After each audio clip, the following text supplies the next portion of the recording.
Hello, welcome to another episode. Today's episode is about eyepieces, and eyepieces are very important when it comes to visual astronomy. Eyepieces is the part that you inserted into your diagonal, which is fits in your telescope, and then you will be able to observe what is in front of you. However, there is some specs to this eyepiece part that we need to understand first before going into choosing one. Um, there is three aspects of the eyepiece, and to put that in perspective, there are three advertised specs. The first one is the focal length of the eyepiece. Second one is the field of view of the eyepiece, and the third one is the size of the barrel of the eyepiece. So to understand why they are important, we will start by the first number, which is the focal length of the eyepiece. They usually advertised between 6 millimeters, similar to this one, for example. This is 6 millimeter, all the way to maybe 40 or 45 millimeter. What does that number means? That number identify your magnification power. How is that? If your telescope is, for example, 1,000 millimeter telescope, and your eyepiece is a 10 millimeter eyepiece, if you divide these two numbers, it will give you a number of 100, and this one is the magnification power. So an eyepiece which is 10 millimeter will give you a 10 times magnification, 100 times magnification with that telescope. So by dividing the focal length of your telescope by the focal length of your eyepiece, you can determine what is the magnification power, which also make perfect sense when you understand that the lower the number of the focal length of the eyepiece, the higher the magnification is. So 100 millimeter, for example, eyepiece will only give you 10x, 10 magnification on the same telescope we were talking about. So the lower the number, the higher the magnification. So let's buy the lowest number possible so we'll get the highest magnification, right? Well, it's not that simple, because there is other aspects of the understanding the way of these pieces works. I'll explain it in a bit, but let's go to the second aspect, which is the field of view. The field of view, to understand, is very easy. It's basically either you're looking to this or this or this or that. So this is a 90-degree field of view. This is 60 something degree field of view, and so go on. So the smaller the number, the narrower the field of view you are observing. And this becomes very important when it comes to the eyepiece, since the lower magnification, the lower focal length, which means the higher magnification you have for the eyepiece, the narrower field of view.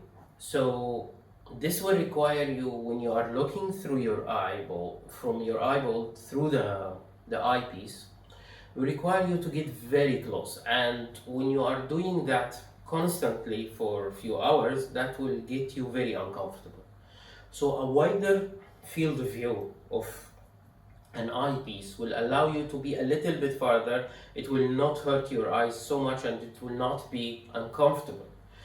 The third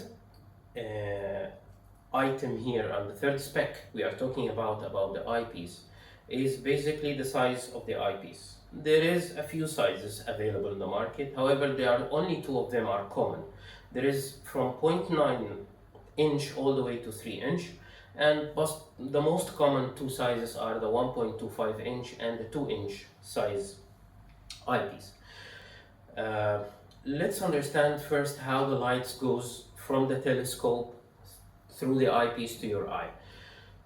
The focal length of this telescope means the length of it, right?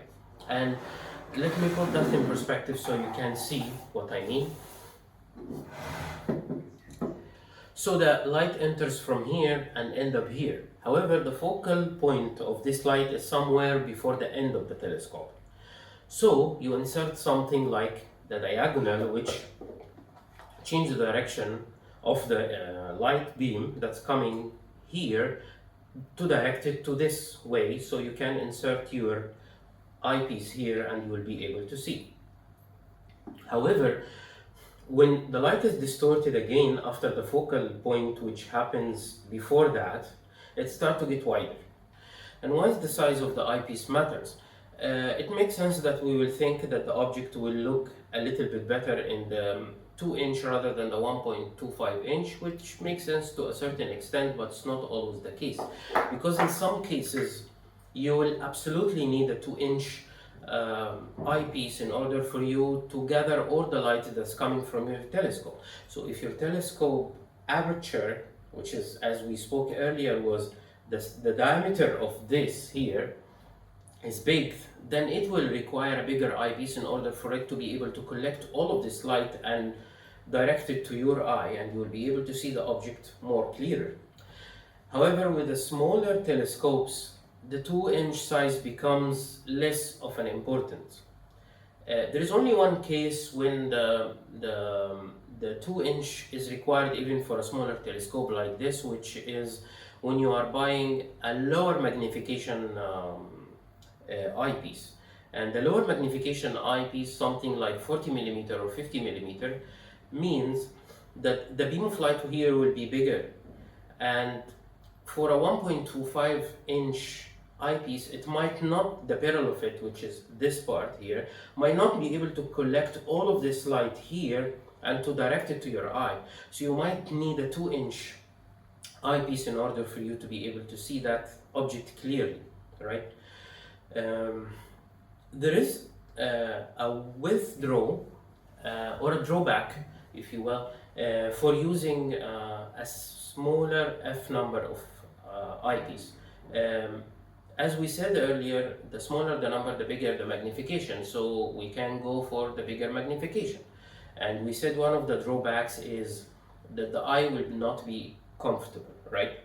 But also there is another thing, which is this eyepiece magnifies whatever is coming out of your telescope. It's not gathering more light, for example, because your telescope is the same. It's gathering the same light and directed to your eyepiece, and you're either using a 6mm for something like this or a 20mm, for example. So if you are using a 6mm, it means that the same amount of light is gathered by the telescope is going to be magnified by this one. And this will make the image a little bit pale and a little bit not sharp as the image you will get from a 20mm eyepiece, for example. So you are actually increasing the magnification by using a smaller f number of the eyepiece, but you are sacrificing two things: the comfort of your eyes and also the amount of details you will be able to see with the eyepiece.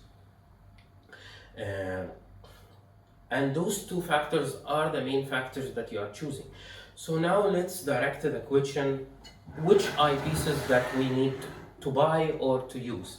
For most cases, for a beginner or even intermediate or even advanced somehow in a certain level, I would not advise by buying a lot of them, because I can see a lot of people online, they are buying a big bag full of eyepieces and they end up using only 2 or 3 of them.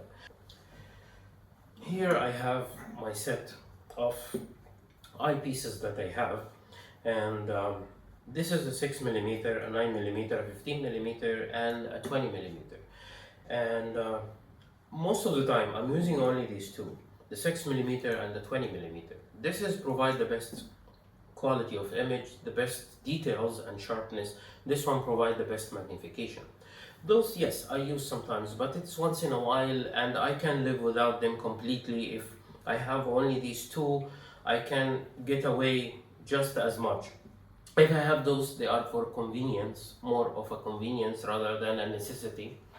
But those are my go-to when I'm taking my telescope out. So I will always recommend to go for one small and one big in terms of magnification.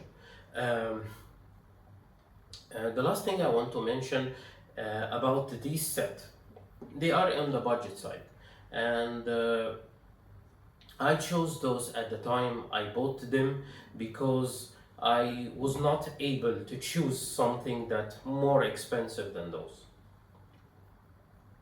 However, uh, I tested reputable brands before those two kind of, and one of them was a high magnification, one of them was lower magnification. The lower magnification was very sharp and produced a very amazing image. However, when I went to a higher magnification, the the quality of the image or the sharpness of the image wasn't that good, and I thought that any any higher magnification eyepiece will give me the same quality or even worse, since that is a reputable brand. However, when I tried this one, I was stunned, because this one, a 6mm from SVBONY, and it gave me a much better sharpness that I took from the other reputable brands. And I have to give the credit when it's due to such a brand that can produce a sharp image and make such a very high magnification eyepiece works and still useful. 6mm, it's considered a very high magnification by any standard, but still this works and I can easily use it without any issue. It's a little bit harder on the eye rather than the 20mm, since my eye has to be very close to the lens itself, and sometimes it gets uncomfortable. But it's a 68 degrees wide field of view, and it makes it much easier to use rather than the small point here that you will find in some other brands that they have in eyepieces that is 6 or 5mm, that the width of this lens here will be very small, and your eye have to be exactly on the center of the eye of the lens in order for you to see anything, and doesn't do that. So I highly recommend that one, and I hope by now you understand how the specs of the eyepiece works, and what it means, how to choose them, and what is based on your preference. And trust me when I'm telling you, a bigger eyepiece or a more expensive eyepiece will not be always better, and sometimes a 2-inch is not even needed, and all you need to buy is a 1.25 that will do exactly what you want it to do, and it doesn't require you to pay a lot of money for unnecessary extras that you don't need, or even it doesn't make any difference to begin with. One more thing I want to mention here that it might help somebody is that using your eyepiece with your guide scope. If you already know, the guide scope is the smaller telescope that you're having at the top of your telescope, and will give you a wider field of view in order for you to see better while you are trying to reach the object that you are observing. So with a wider field of view, there is a bigger room of error, and you will be able to zoom in a little bit better, or to know which direction you need to go, up and down, left and right. So one of the useful things to do is to put an eyepiece here inside this guide scope, and this will give you the ability to look from here. And of course you have to find your focal point based on what you see here from here, but it's a good option for observing anything that you are looking for with a higher magnification telescope, that you don't know exactly, you are a bit right or a bit left or a bit up or a bit down, and you are using your guide scope in order for you to see what you want to see. So you can put an eyepiece here and you will be able to see better and guide yourself better to the right direction. Hopefully that was helpful, and I hope you enjoyed the video, and I will see you in the next episode. Thank you.